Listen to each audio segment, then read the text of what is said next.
Good morning friends. দেখুন আমি কোথায় এসেছি, একেবারে প্রকৃতির কোলে ঢুকে গেছি। একেবারে প্রকৃতির কোলে একেবারে আমি বসে আছি।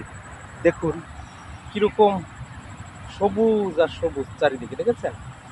শুধু সবুজ আর সবুজ। এই সবুজ প্রকৃতি মানে কি, আপনার লাইফটাই পুরো সবুজ করে দিবে, মানে পুরো গ্রিন করে দিবে। গ্রিনটা কি, সবুজটা কি? সবুজটা হচ্ছে সবসময় ইতিবাচক, পজিটিভ পজিটিভ সাইন।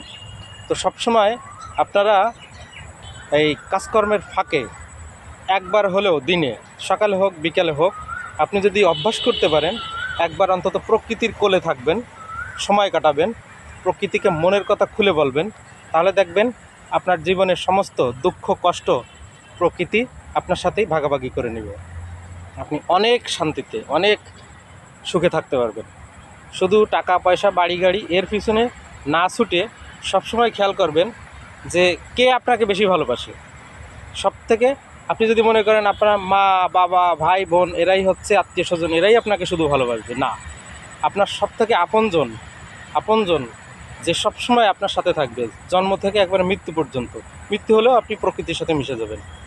সেরকম সবসময় প্রকৃতিকে ভালোবাসবেন, প্রকৃতিকে রক্ষা করবেন, প্রকৃতির সাথে আপনার মনের কথা শেয়ার করবেন। দেখবেন আপনার জীবনের সমস্ত মেন্টাল স্ট্রেস দূর হয়ে যাবে, আপনি অনেক মেন্টালি ওয়েলবিং থাকবেন। তো আজকে এইটুকুই শুধু বলবো, বেশি বলবো না।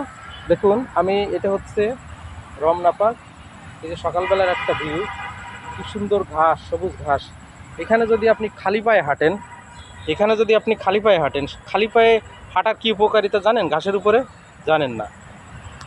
এক ধরনের ইলেকট্রোম্যাগনেটিক রেডিয়েন্স আমাদের বডিতে, এই মাটি এবং ঘাস থেকে অটোমেটিক সমস্ত বডিতে এটা রেডিয়েট করে। এটা করলে আপনার ডায়াবেটিস কোলেস্ট্রল ন্যাচারালি কম হবে, ন্যাচারালি কমে যাবে।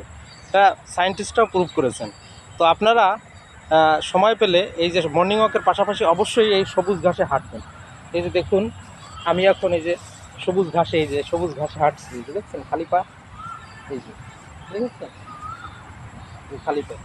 এটা হাঁটার অভ্যাস করতে হবে।